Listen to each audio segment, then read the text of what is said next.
Sur la dernière campagne, on voit que les résultats d'InVivo ont progressé, sauf sur le métier commercialisation de grains. Quelles sont les explications Les explications sont des explications de marché.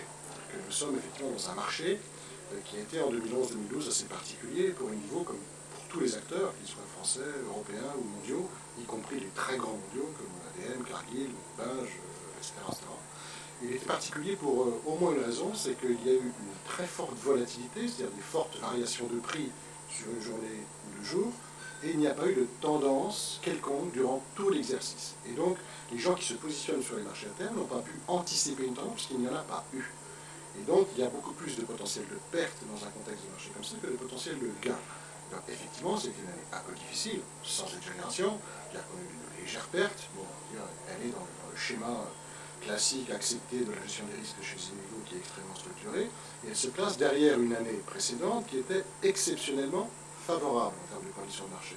Puisque je vous rappelle que c'était l'année de la sécheresse en Russie, l'année où l'Égypte a importé des quantités de blé français extrêmement fortes, et l'année où il y a eu des tendances relativement claires sur des périodes raisonnablement longues. Et là, les gens qui opèrent...